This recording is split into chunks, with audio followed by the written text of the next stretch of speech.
Halo semua, selamat datang kembali di channel ini, channelnya para tenaga honorer, P3K dan aparatur sipil negara. Video kali ini kita akan membahas terkait dengan tanggapan dari berbagai pihak kaitannya dengan pembayaran tunjangan hari raya dan gaji ke-13 bagi para tenaga honorer dan non aparatur sipil negara.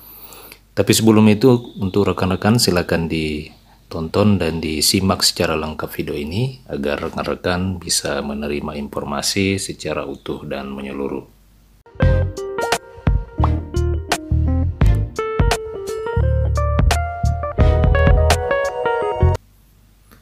Rekan-rekan sekalian, anggota DPR RI, fraksi Partai Demokrat, Irwan Veko melontarkan kritik pedas terhadap rezim pemerintahan Presiden Joko Widodo yang pada tahun ini tidak memberikan alokasi anggaran untuk pembayaran tunjangan hari raya keagamaan bagi para tenaga honorer.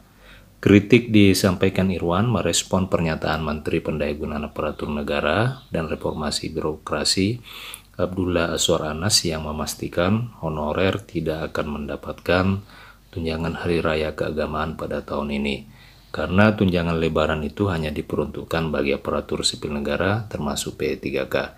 Jadi rekan-rekan sekalian, baru-baru ini Kementerian Pendayagunaan Aparatur Negara, dalam hal ini Abdullah Azwar Anas, mengeluarkan pernyataan bahwa pada tahun 2023 anggaran untuk pembayaran tunjangan hari raya keagamaan bagi para tenaga honorer ditiadakan. Jadi pernyataan ini mendapat respon dari berbagai pihak, termasuk dari pihak DPR RI, dalam hal ini anggota fraksi Demokrat Irwan Veko.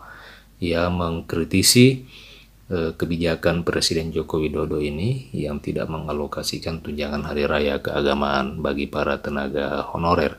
Meskipun di sisi lain beberapa waktu yang lalu Gubernur Provinsi Bengkulu telah mengeluarkan pernyataan bahwa pada tahun ini Provinsi Bengkulu tetap mengalokasikan anggaran untuk pembayaran bagi para tenaga honorer dan non aparatur sipil negara di instansi Provinsi Bengkulu. Rekan-rekan sekalian, Irwan mengucapkan bahwa komitmen rezim Jokowi saat ini terhadap seluruh honorer benar-benar rendah. Eksistensi dan kerja keras honorer tidak berarti di mata pemerintah. Anggota Badan Anggaran DPR RI ini bahkan menilai masa depan honorer akan menjadi gelap di masa pemerintahan sekarang. Menurut Irwan, pemerintah saat ini kelihatannya tidak memiliki solusi dan jalan keluar yang nyata serta konkret dan perhatian yang serius yang menjamin kesejahteraan dan masa depan seluruh honorer di tanah air.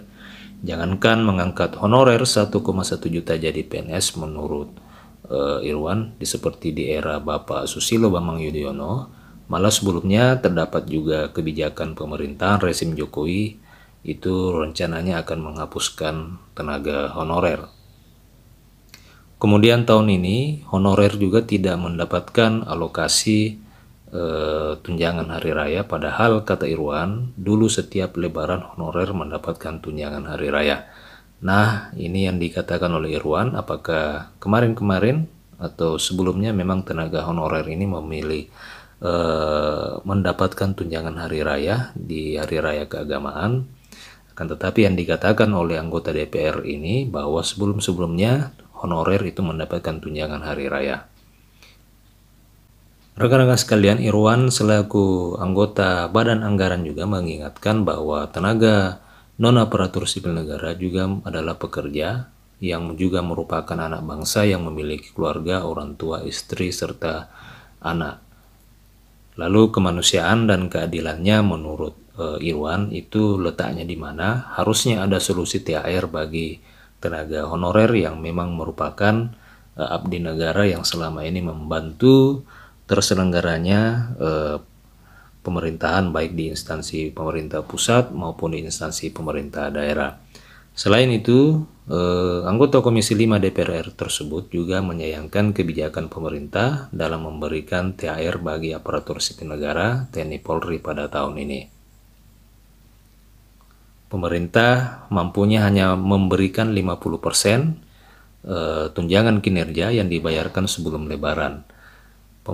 Sedangkan di sisi lain menurut dia, pemerintah meminta perusahaan membayarkan THR ke pekerja seminggu sebelum Lebaran. Tetapi pemerintah sendiri tidak sanggup untuk membayarkan tunjangan hari raya keagamaan secara full, yakni bukan hanya 50% kepada aparatur sipil negara. Rekan-rekan sekalian, sementara itu Ketua DPD RI Lanyala Mataliti juga mengeluarkan kritik dan tanggapan terhadap kebijakan pemerintah yang tidak mengalokasikan anggaran THR kepada tenaga honorer dan non-aparatur sipil negara. Kebijakan pemerintah yang tidak akan memberikan THR kepada tenaga honorer pada Hari Raya Idul Fitri tahun ini itu mendapatkan kritik dari Ketua DPD RI Lanyala Mahmud Mataliti. Menurut Lanyala, pemerintah seharusnya memperhatikan dan mengedepankan rasa keadilan kepada tenaga honorer dan bukan hanya kepada pegawai negeri sipil atau P3K saja, sehingga tetap mengalokasikan anggaran THR itu kepada tenaga honorer dan non-ASN. Ia menyebutkan bahwa kalau pihaknya menimbang dengan rasa keadilan, kebijakan bertentangan dengan rasa keadilan. Artinya kebijakan pemberian THR kepada tenaga honorer ini yang tidak dialokasikan di tahun ini itu bertentangan dengan rasa keadilan. Bagaimanapun menurut dia, para honorer telah mengabdi dan sudah seharusnya mereka mendapatkan THR. Ia menilai pemerintah juga harus memperhatikan kondisi ekonomi para tenaga honorer. Banyak sekali tenaga honorer yang hidup dengan kondisi ekonomi serba pas-pasan menurut Lanyala ini, bahkan kekurangan. Tambahan penghasilan ini pun dinilai akan sangat bermanfaat untuk mereka. Rekan-rekan sekalian, kebijakan yang baru dikeluarkan oleh pemerintah tersebut berbanding terbalik dengan yang lain sebab hanya menteri, presiden hingga anggota DPR yang akan menerima THR dan tentunya aparatur sipil negara dan aparatur negara lainnya. Akan tetapi pemerintah dinilai tidak mengalokasikan dan sangat menyayangkan serta jauh dari aspek keadilan oleh karena tenaga honorer yang juga merupakan aparatur negara, aparatur pemerintahan, pemerintah tidak mengalokasikan dan menyiapkan anggaran untuk pembayaran tunjangan hari raya dan gaji ke-13-nya. Tanpa mengecilkan tugas pejabat, Lanyala menilai secara ekonomi tenaga aparatur negara dalam hal ini anggota DPR itu mereka sangat mampu. Seharusnya ada kebijakan yang bisa membantu para tenaga honorer di saat Ramadan ini. Terkait hal tersebut, Lanyala juga berharap agar pemerintah bisa membuat kebijakan baru yang dapat meringankan beban honorer saat ini. Nah, rekan-rekan sekalian, demikian informasi pada video kali ini terkait dengan pembayaran tunjangan hari raya keagamaan bagi tenaga honorer dan non-aparatur sipil negara. Semoga informasi ini bermanfaat. Sampai jumpa di video berikutnya.